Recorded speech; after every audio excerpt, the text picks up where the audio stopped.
तो नमस्कार साथियों, दोबारा से हम आ गए हैं अपने इस क्लास में जो पॉलिटी के हम पिछले क्लास में छोड़ के गए थे।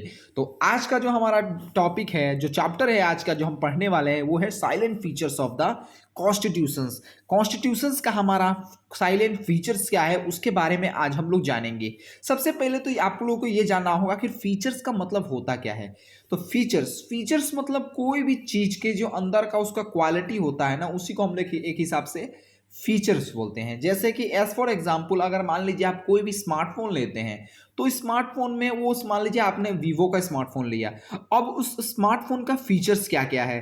फीचर्स मान लीजिए उसका है कि ये इतना मेगापिक्सल कैमरा लेता है, इसका मान लीजिए साउंड क्वालिटी कैसा है, इस मोबाइल का स्क्रीन कितना बड़ा है, इस मोबाइल के अंदर कितना जीबी रैम है, रोम है। ये सब जो इसका क्वालिटी है ना, इसी को हम लोग फीचर्स बोलते हैं। इसमें इसका जो स्पीड है, किस तरह से चलता है, ये हो गया इसका फीचर्स। इसी सब को फीचर्स बोलते हैं। ठीक इसी प्रकार हमारे कॉन्स्टिट्यूशंस में क्या इसका फीचर्स है। जैसे कि हमारा कॉन्स्टिट्यूशंस में क्या है, कॉन्स्टिट्यूशंस को किस तरह हमारा कॉन्स्टिट्यूशंस, उसमें किस तरह कॉन्स्टिट्यूशंस को मतलब डायरेक्टली अगर बोला जाए तो कॉन्स्टिट्यूशंस किस तरह से बना है, हमारे कॉन्स्टिट्यूशंस में किस तरह से जो आर्टिकल लिखा गया है वो कितने प्रकार से लिखा गया है, उसके अंदर क्या क्या है, उसी को बारे में आज हम लोग इस चैप्टर में पढ़ने वाले हैं। तो चलिए स्टार्ट करते हैं। जो लाइन टू लाइन हम लोग पढ़ेंगे, तो चलते हैं। The Indian Constitution is a unique in its content and spirit. Though borrowed from the almost every constitutions of the world, the Constitution of India has several silent features that distinguish it from the constitutions of other country. जो हमारा Indian constitution है, एक बहुत ही उसके अंदर unique content है। और जैसे कि हम लोग जानते हैं कि हमारा जो कॉन्स्टिट्यूशंस है वो काफ़ी देशों से, काफ़ी वर्ल्ड के पूरा बहुत सारे कॉन्स्टिट्यूशन से ले लेके उसमें से बनाया गया है। लेकिन हमारे देश का जो कॉन्स्टिट्यूशंस का फीचर्स है ना, वो सब लोगों से कुछ अलग ही है। भले ही हम बहुत देशों से लिए हैं, लेकिन इसका कुछ हमारा अलग है। उसका फीचर्स जो है वो सबके बराबर नहीं है। हमारा देश का जो कॉन्स्टिट्यूशन का फीचर्स है वो सबसे यूनिक है। तो चलिए जानते हैं आगे क्या लिखा है कि it should be noted at the outset of the number of the original features of the constitutions have undergone a substantial changes on account of several amendments, particularly 7th, 42nd, 44th, 73rd, 97th, and 101. In fact, the 42nd Amendment Act is then known as the mini constitutions due to the important and large number of the changes by its various part of the constitutions. However, in the Keshwanand Bharti case 1973, the Supreme Court ruled that the constitutions of the the constituent power of the parliament under 368 does not enable to alternate the basic features of the constitutions. It should be noted the outside of the nominous features of the constitution have substantial change. देखिए, इसमें ये बताया गया है इस paragraph में कि जैसे कि मान लीजिए हमारा जो ओरिजिनल कॉन्स्टिट्यूशन जो हमारा बनाया गया था, उस समय समय पे चेंजेस भी उसमें बहुत सारा आया। जैसे कि मान लीजिए बहुत सारा अमेंडमेंट हुआ, जिसके माध्यम से जो हमारा मेन जो बना था उस समय कॉन्स्टिट्यूशन, जो उस समय का फीचर्स था, उस समय क्या हुआ कि उस समय धीरे धीरे जैसे जैसे समय के हिसाब से उसमें चेंजेस किया गया, उसके समय के हिसाब से उसमें परिवर्तन किया गया, जिसके माध्यम से बहुत सारा उसमें अमेंडमेंट था। जैसे कि 7वां हो गया, 42वां हो गया, 44 अमेंडमेंट हो गया, 73 हो गया, और 74, 97 एंड 101, 102, 103 भी आ गया है अभी के समय में। इनफैक्ट जो 42nd अमेंडमेंट एक्ट है जो 1976 में उसको किया जाता है, उसको मिनी कॉन्स्टिट्यूशंस भी बोला जाता है, क्योंकि हमारे कॉन्स्टिट्यूशंस का बहुत सारा ऐसे पार्ट है जो 42nd अमेंडमेंट एक्ट के माध्यम से चेंजेस किया लाया गया है, अमेंडमेंट लाया गया है। इसी के कारण उसको मिनी कॉन्स्टिट्यूशंस बोला जाता है, क्योंकि बहुत सा ऐसा जो कॉन्स्टिट्यूशंस का पार्ट्स है जो इस अमेंडमेंट के अंदर आती है। और साथ ही साथ जो केशवानंद भारती केस था, उसमें भी काफ़ी ज़्यादा एक बहुत ही लैंडमार्क डिसीजन हुआ था, जिसमें हमारे कॉन्स्टिट्यूशंस में बहुत ज़बरदस्त चेंजेस हुई थी कि उस समय तक जो पार्लियामेंट का पावर था उसको लगभग उस समय थोड़ा कम कर दिया गया। जिस हिसाब से आर्टिकल 368 में दिया गया था कि पार्लियामेंट चाहे तो कॉन्स्टिट्यूशंस को चेंज कर सकती है, जिस माध्यम से इंदिरा गांधी ने काफ़ी हमारे देश में बहुत सारे अपना मनमर्जी पे वो चेंजेस कर रही थी, जिसके क्या बोलते हैं, जिसके रिजल्ट के हिसाब, जिसका रिजल्ट क्या हुआ, रिजल्ट हुआ कि केशवानंद भारती केस में सुप्रीम कोर्ट ने डायरेक्ट ऐसा कह दिया है कि जो हमारे पार्लियामेंट है, जो हमारी गवर्नमेंट है, वो डायरेक्टली हमारे कॉन्स्टिट्यूशंस को, फंडामेंटल राइट को जो मर्जी वो चाहे चेंज कर सकती है, लेकिन जो उनका जो चेंजेस से है, हमारा कॉन्स्टिट्यूशंस का बेसिक फीचर्स जो है उसमें चेंजेस नहीं होना चाहिए। बेसिक फीचर्स कौन सा होता है? जो जिस मूल आधार पे हमारा कॉन्स्टिट्यूशन बना है उसी को हम लोग बेसिक फीचर्स बोलते हैं। एक हिसाब से बोला जाए तो हमारा जो ऑब्जेक्टिव्स रेजोल्यूशंस आप लोग जो पिछले चैप्टर्स में पढ़े थे वही हमारा बेसिक फीचर्स है, और जो हमारा प्रियम्बल भी है वही हमारा बेसिक फीचर्स है। तो चलते हैं आगे, क्या लिखा है हमारा इसका salient features of the constitutions. Constitutions का जो साइलेंट फीचर्स है, मेन बेसिक फीचर्स है, वो तो हम लोग ऑब्जेक्टिव रेजोल्यूशंस में पढ़ चुके हैं, रेजोल्यूशंस में। और जो साइलेंट फीचर्स है जो उसके हैं क्या है, तो चलिए बताते हैं। The silent features of the constitution as it stand today as follows। जो अभी फिलहाल में जो है वो है lengthiest written constitutions। lengthiest मतलब बहुत ही बड़ा हमारा कॉन्स्टिट्यूशन है। जैसे कि पहले भी हम लोग बोले कि हम लोग का इंडिया का जो कॉन्स्टिट्यूशन है भले ही बहुत देशों से लिए हैं, भले अमेरिका से लिए हैं, कनाडा से लिए हैं, यूएसए से लिए हैं, यूके से लिए हैं, लेकिन जो हमारा कॉन्स्टिट्यूशन से बहुत ही ज़्यादा बड़ा हो गया है, बहुत ही ज़्यादा हमारा बड़ा कॉन्स्टिट्यूशन है। ये एक बहुत ही इसका जो बड़ा फीचर्स है। क्या इसमें लिखा क्या है देखते हैं। Constitution are classified into written like American constitution and unwritten like British constitution. हमारा जो कॉन्स्टिट्यूशन है वो दो प्रकार का है। कॉन्स्टिट्यूशन से दो प्रकार का बनाया जाता है, दो प्रकार का बनाया जाता है। एक होता है रिटेन जो अमेरिका में है, और एक होता है अनरिटेन जो ब्रिटिश में है। और the constitution of India is the lengthiest of all the return of the constitutions. इसमें यह बताया गया है कि जो कॉन्स्टिट्यूशन लिखा जाता है वो दो प्रकार के होते हैं। एक होता है लिखा हुआ कॉन्स्टिट्यूशन, एक होता है हमारे एक लिखा और एक होता है अनलिखा, यानी कि रिटन एंड अनरिटन। जिसमें जो लिखा हुआ है वो अमेरिका का कॉन्स्टिट्यूशन लिखा गया है, रिटन कॉन्स्टिट्यूशन, और जो अनरिटन कॉन्स्टिट्यूशन है वो ब्रिटिश गवर्नमेंट का है। इसी प्रकार जो रिटन वाला जो होता है, रिटन वाला जो कॉन्स्टिट्यूशन जितने देशों में बनाया गया है उस देशों में से जो सबसे बड़ा अगर किसी रिटन कॉन्स्टिट्यूशन किसी देश का है तो और कोई नहीं, हमारा भारत देश का है। It's is all is very comprehensive and elaborate and detailed document. जो हमारा कॉन्स्टिट्यूशन से बहुत ही ज़्यादा कॉम्प्रिहेंसिवली और बहुत ही अच्छे से इसमें एलोबरेटली हर चीज़ एकदम डिटेल से समझाया गया है, क्या क्या है पूरा अच्छी तरह से एज अ डॉक्यूमेंट बना के उसको हमारा सामने प्रस्तुत किया गया है। जो हमारा कॉन्स्टिट्यूशन है, originally the constitution contain a preamble, 395 articles and 8 schedules. Presently 2019 के हिसाब से, जैसे कि शुरुआत में क्या बोला है कि जैसे कि ओरिजिनली जब हमारा कॉन्स्टिट्यूशन जब बना था उस समय हमारे कॉन्स्टिट्यूशन में 395 आर्टिकल थे जो 22 पार्ट्स में डिवाइड थे। 395 जो आर्टिकल थे उसको 22 पार्ट्स में डिवाइड किया गया, और 8 शेड्यूल थे। 8 शेड्यूल उस समय बनाए गए थे, लेकिन बाद में 9 शेड्यूल कर दिया गया।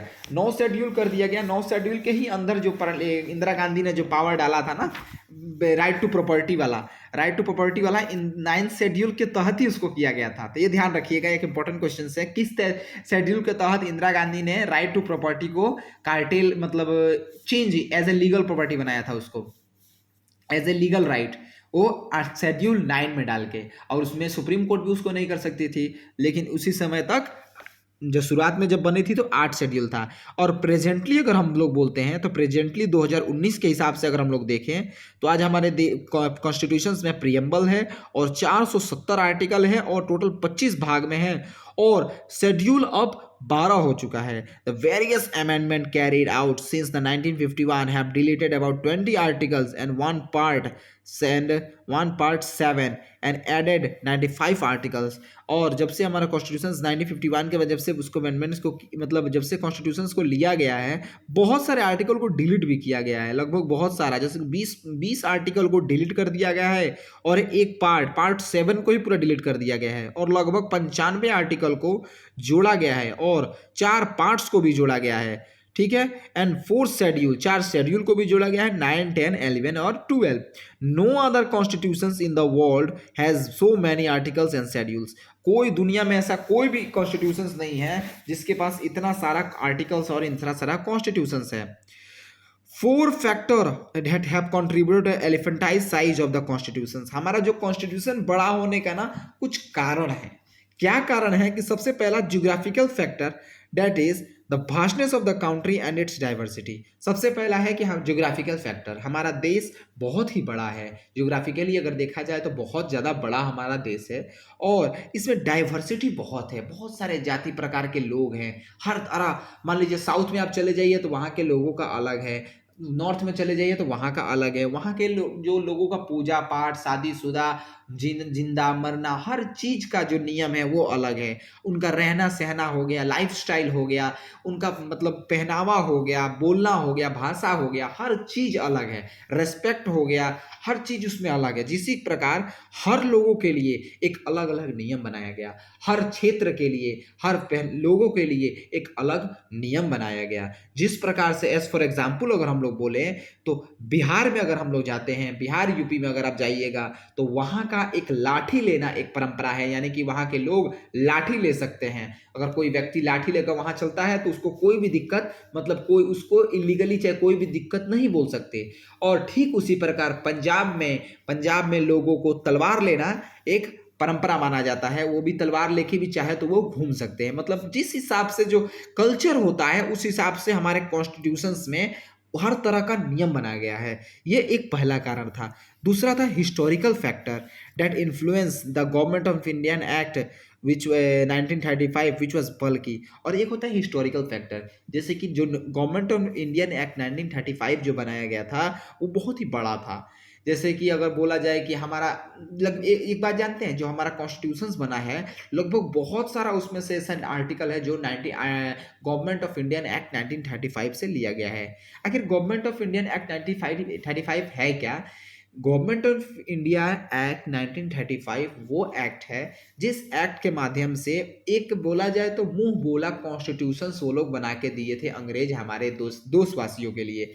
जब हम लोग डिमांड किए थे ना कि हम लोग के लिए भी कॉन्स्टिट्यूशंस बनाइए, हमारा एक अपना नियम होना चाहिए, तभी उन्होंने ये नियम बना के दिया था। लेकिन इसमें वो लोग पूरा रूल कर रहे थे खुद का, बोले थे कि लो तुम लोग नियम लो, लेकिन सारा जो पावर है वो हम लोग ही करेंगे, कोई भी डिसीजन तुम लोग लोगे, फाइनल डिसीजन हम लोग के थ्रू ही लिया जाएगा। वही उसी एक्ट में किया गया था, जिससे हिसाब से जब हमारा देश का जब कॉन्स्टिट्यूशन बनाया गया तो बहुत सारा जो आर्टिकल है, बहुत सारा रूल्स रेगुलेशंस था उसी एक्ट से लिया गया, जिसके माध्यम से एक्ट लिखते लिखते बड़ा हो गया। तीसरा हो गया single constitution for both centre and state. और एक सिंगल कॉन्स्टिट्यूशन है, जैसे कि पहले भी मैंने बताया कि हर तरह का हर जगह के लोग हमारे यहाँ के अलग अलग होते हैं। इसी कारण सिर्फ एक कॉन्स्टिट्यूशन में अगर दोनों का, यानी कि सेंटर लेवल का भी और स्टेट लेवल का भी अगर दोनों का नियम लिखा जाए, हर लोगों का, जाति का, हर तरह के लोगों का क्वालिटी का, मतलब राइट्स के बारे में लिखा जाए, हर लोगों के नियम के बारे में लिखा जाए, कौन कैसा रहता है, कहाँ रहता है, किसको क्या अधिकार है क्या नहीं है, हर चीज़ को अगर लिखा जाए तो इसमें बड़ा होना ये कंपलसरी है। तीसरा हो गया dominance of the legal luminary in the constituent assembly. Legal luminaries, ठीक है, डोमिनेशन ऑफ द लीगल। और जैसे कि एक हिसाब से बोला जाए तो जितने उस समय हमारे जो बनी थी उसमें काफ़ी अच्छे अच्छे वकील वकालत सब लोग थे, सारे सभी लोग थे, जिसके कारण से इतना ज़्यादा नियम बनाया गया, जिसके कारण से वो कॉन्स्टिट्यूशन में असेंबली में काफ़ी अच्छे अच्छे हमारे लोग के मेंबर थे, उसमें सभी पढ़े लिखे थे, ज़्यादातर वकील थे, हर लोग थे, जिसके कारण बस वो भी एक लंबा बन गया। सब कोई अपना अपना नियम बता रहे थे कि ऐसे होना चाहिए, वैसे होना चाहिए, ऐसे होना चाहिए, जिसके वजह से हर तरह का नियम उसमें लगाया गया, जिसके वजह से लंबा बन गया। ठीक है, the constitution contain not only the fundamental principle of the governance but also detail administrative provisions for those matter which in other method democratic country have been left to the ordinary legislations और established political convention have been included in the conventional document itself in India. ठीक है, दूसरा हमारा है कि drawn from various source. Drawn from various source दूसरा हमारा इसका फीचर्स है, वो है drone from various source.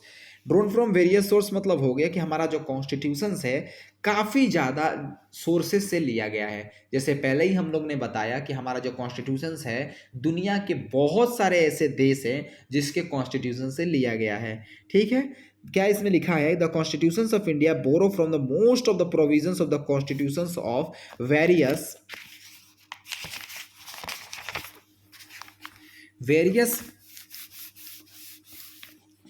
various of other countries as well as the government of Indian Act 1935। और जैसे कि हमारा कॉन्स्टिट्यूशन जो हम लोग बनाए हैं वो बहुत सारे सोर्सों से लिया गया है, जैसे कि बहुत सारे दूसरे दूसरे देशों के कॉन्स्टिट्यूशन से लिया गया है और साथ ही साथ गवर्नमेंट ऑफ इंडियन एक्ट 1935 जो था उसमें से भी लिया गया है। Doctor V R Ambedkar, Bhimrao Ambedkar proudly acclaimed that the Constitution of India has been framed after ransacking all the constitutions of the world। इसमें डायरेक्टली अगर बोला जाए तो वो जो भीमराव अंबेडकर साहब जी जो थे वो डायरेक्ट कहते थे कि जो हमारा कॉन्स्टिट्यूशंस ऑफ इंडिया है वो पूरे दुनिया का कॉन्स्टिट्यूशंस को एकदम बोला जाए तो पूरा एकदम झकझोर के यानी कि छांट छूट के बनाया गया है। मतलब सबको हम लोग पूरा पढ़ लिए हैं, उसमें से जो एकदम टॉप क्लास का जो नियम है, जो हर चीज़ से हर तरह से एकदम यूनिक है, हर तरह से अच्छा है, वो है हमारा कॉन्स्टिट्यूशन। यानी कि ठीक है, यही इसमें उन्होंने बताया है। Ransacking all the known constitutions of the world, जितने कॉन्स्टिट्यूशन है सबको एकदम हिला डुला के एकदम उसको झाड़ के उसमें से जो बढ़िया चीज़ है उसको निकाला गया है और हमारे कॉन्स्टिट्यूशंस के अंदर को डाला गया है। The structural part of the constitution is a large extent derived from the government of Indian Act।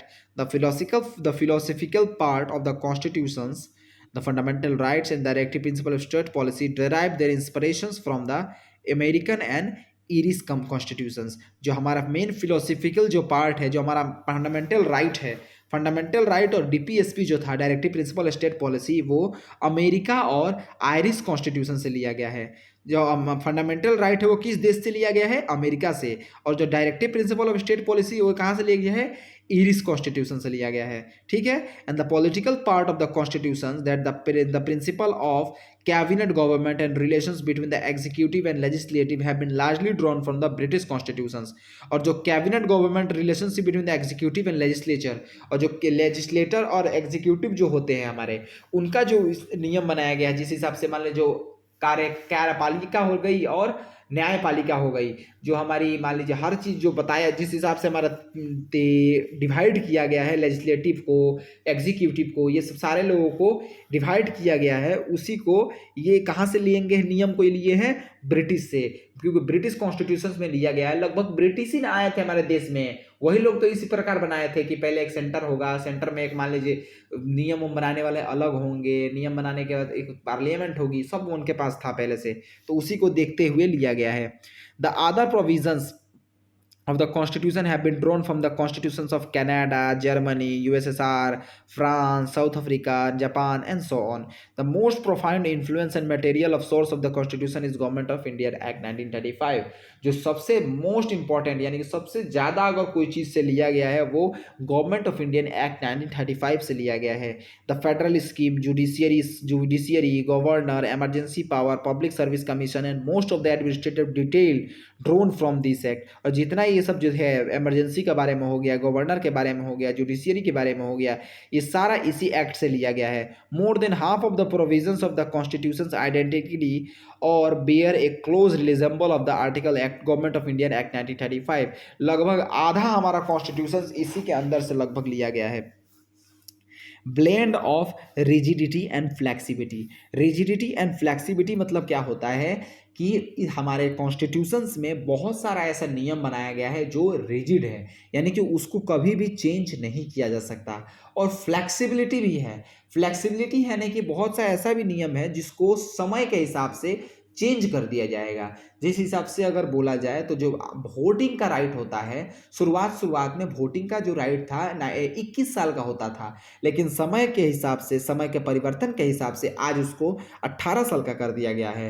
ये भी एक हमारे कॉन्स्टिट्यूशंस का ही बदलाव बोला जाएगा।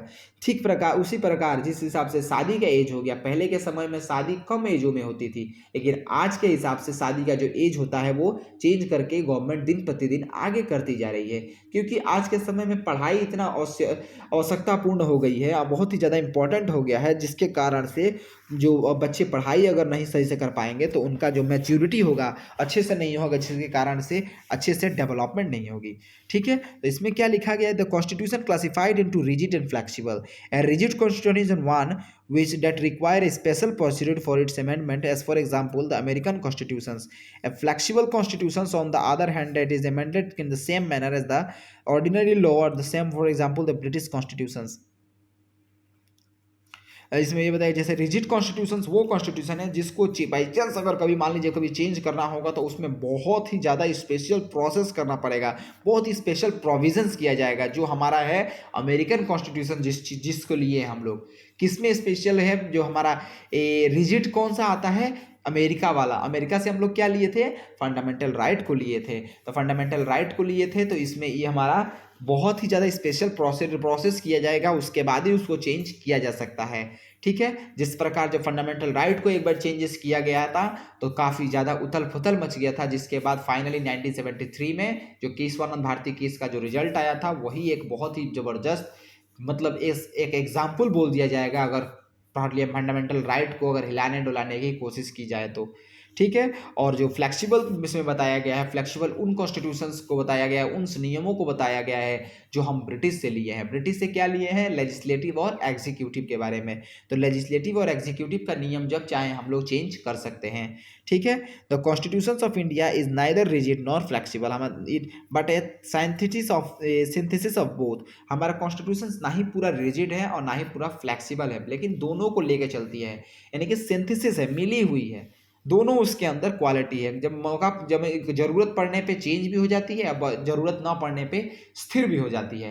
जिस हिसाब से बोला जाए तो हमारा जो बताया गया है, जो 1973 में जो बताया गया था डिसीजन केशवानंद भारती में, कि हमारा कॉन्स्टिट्यूशंस का जितना फंडामेंटल राइट हो, कॉन्स्टिट्यूशन हो चेंज किया जा सकता है पार्लियामेंट के थ्रू, ये हो गया हमारा फ्लेक्सिबल। लेकिन हमारे जो कॉन्स्टिट्यूशंस का बेसिक फीचर्स है उसको चेंजेस नहीं किया जा सकता, ये हो गया रिजिडिटी। ठीक है, यहाँ पे देखिए दोनों देखने को मिल गया, बेसिक फीचर्स चेंजेस नहीं होना चाहिए, लेकिन कॉन्स्टिट्यूशन में चेंजेस चाहे तो कर सकते हैं। ठीक है, मेन हमारा जो ऑब्जेक्टिव है वो उसमें रिजिडिटी किया गया है, उसमें यानी कि वो जो हमारा बेसिक फीचर्स है उसमें हमारा रिजिडिटी का फंक्शंस है। ठीक है, the constitutions of India neither flexible or Article 368 provides the two types of amendment। जो आर्टिकल 368 था वो टू टाइप्स ऑफ अमेंडमेंट बताता है। क्या बताता है, some provisions can be amended by the special majority of the parliament, that is 2/3 of the member of the each house, and house present and voting, and a majority of the total membership of the each house. Some of the provisions amendment by a special majority of the parliament with the ratifications of half of the total states। और इसमें ये बताया गया है कि जो हमारा बहुत सारा ऐसा प्रोविजंस है जिसको स्पेशल मेजोरिटी में, पार्लियामेंट के स्पेशल मेजोरिटी में कर किया जा सकता है, जो 2/3 के हैं। जैसे कि मान लीजिए अगर जितने भी मेंबर होंगे उसके 2/3 अगर हो जाते हैं तो कोई भी चेंजेस किया जा सकता है। और जो स्पेशल प्रोविजंस होते हैं उसके चेंजेस करने के लगभग पूरा आधा स्टेट्स, यानी कि टोटल स्टेट का आधा इसमें पॉपुलेशन लगता है, यानी कि पूरा हर स्टेटों से पूरा पूछा जाता है, हर जगह से पूछा जाता है, उसके बाद उसके में चेंजेस किया जाता है। At the same time the some provisions of the constitutions can be amended by a simple majority of the parliament in the manner of the ordinary legislative process. Notably, this amendment do not come under the 368. At the same time, some provisions of the constitution can be amended by a simple majority of the parliament in a manner of ordinary legislative process. At the same time हमारे constitutions में बहुत सारे ऐसा भी provisions हैं जो बहुत ही कम majority, simple majority में मतलब उसको changes किया जा सकता है, जो ordinary legislative process में आता है। वैसे कि ये मतलब मान लीजिए हमारे आर्टिकल 368 में ये लोग आते नहीं हैं, फिर भी ऐसे बस बताया गया है। ठीक है, अब हमारा है फेडरल और unitary bias, federal system with unitary bias. The constitutions of India establishes a federal system of government. It contains all the usual features of the federations, namely two government divisions of power, written constitution, supremacy of the constitutions, rigidity of the constitution, independent judiciary and bicameralism।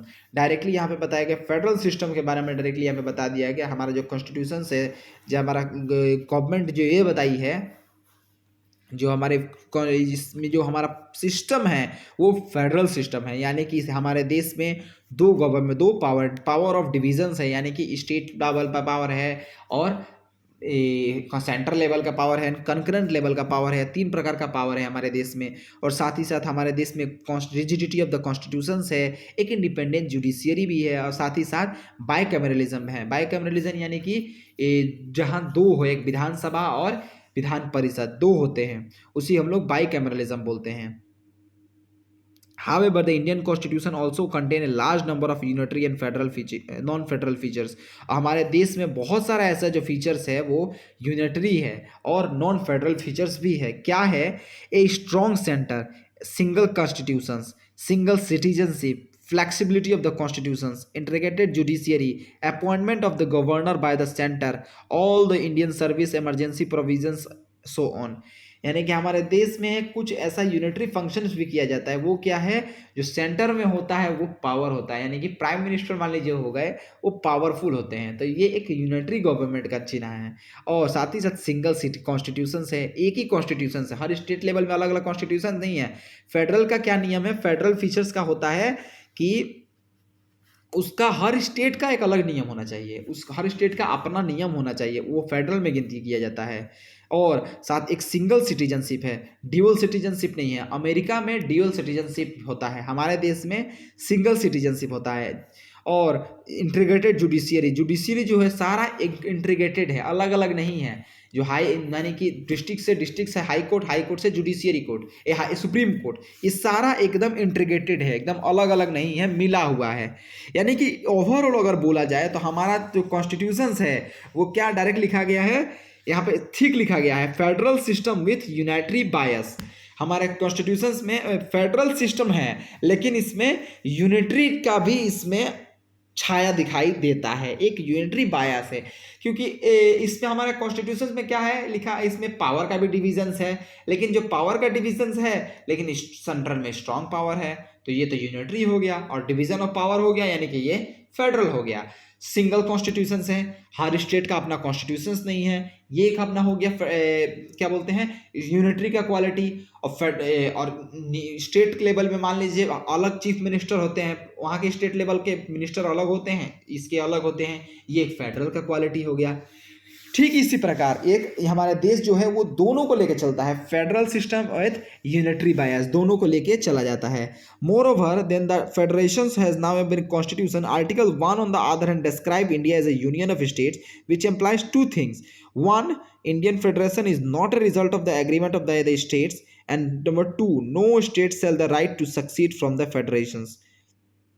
Article क्या बताता है? Article बताता है, article 1 बताती है हमारा federation जो है उसके बारे में। आर्टिकल 1 काफ़ी अच्छे तरह से बताता है। क्या बताता है कि जो हमारा देश का जो ये है, जो हमारा देश है वो एक यूनियन ऑफ स्टेट्स है। जो हमारा इंडिया है यूनियन ऑफ स्टेट्स है, यानी कि जो हमारा इंडिया बना है बहुत सारे स्टेटों को मिल के बना है, यानी कि स्टेट जो हो गए वो ईंट हो गई। हमारा जो देश का जो पूरा स्ट्रक्चर है वो बहुत सारे ईंटों से, यानी कि स्टेट नाम का जो ईंट है उसों से सबको मिल के हमारा देश जो है वो बना है। और हम इसमें साथ ही साथ ये भी नहीं कहीं किया, ये इट इज़ नॉट ए क्या, विच इम्प्लाइज टू थिंग्स। एक तो हमारा इंडिया के रिजल्ट एग्रीमेंट, सॉरी दोबारा एक बार बताते हैं, कन्फ्यूजन हो गया। क्या हुआ कि आर्टिकल 1 बताता है कि हमारा देश यूनियन ऑफ स्टेट्स है, विच एम्प्लाइज टू थिंग्स, जो दो चीज़ों को दर्शाता है। क्या क्या दर्शाता है? एक, Indian federation is not a result of the agreement by the states. India का जो फेडरेशन है वो कोई एग्रीमेंट नहीं है कि आप लोग हमारे यहाँ आइए इतने दिन तक रहिए, वैसा कोई एग्रीमेंट नहीं किया गया है। और ना ही किसी को ऐसे डायरेक्टली पावर भी है कि हमारे देश को डायरेक्टली ऐसे छोड़ देगा। No state shall have right to secede from the federations, और ऐसे कोई किसी के है भी नहीं पावर तुरंत जाके अपना तुरंत वो सेपरेट हो जाएगा हमसे। साथ ही साथ किसी को डायरेक्टली फोर्सफुली भी नहीं रखा गया है, मतलब कोई एग्रीमेंट भी नहीं किया गया है। खुशी से आए हैं और लेकिन खुशी से जा नहीं सकते। आ गए हैं तो भाई साथ में रहो, क्योंकि इन्हें अब भाई घर बना दिए हो इकट्ठे, ईंट ईंट जुड़ के जब घर बन चुका है हमारे देश भारत देश का, भारत नाम से आप लोग जो घर बना दिए हैं उसको अगर आप लोग अलग हो जाएंगे तो घर तो टूट जाएगा। इसीलिए इसमें डायरेक्टली ऐसे बिना कोई परमिशन ऐसे डायरेक्टली नहीं हो तोड़ सकता। Has the Indian constitution have been वेरियली describe the federal in the form but unitary in spirit. Form में तो अगर बोला जाए तो एक हिसाब से फेडरल ही है, लेकिन जो आत्मा उसका है, जो स्पिरिट उसका बोलता है, वो यूनिटरी है। इसीलिए हम लोग इसको जो केसी थे, इसे क्वासी फेडरल बाय केसी बोला गया, क्वासी फेडरल।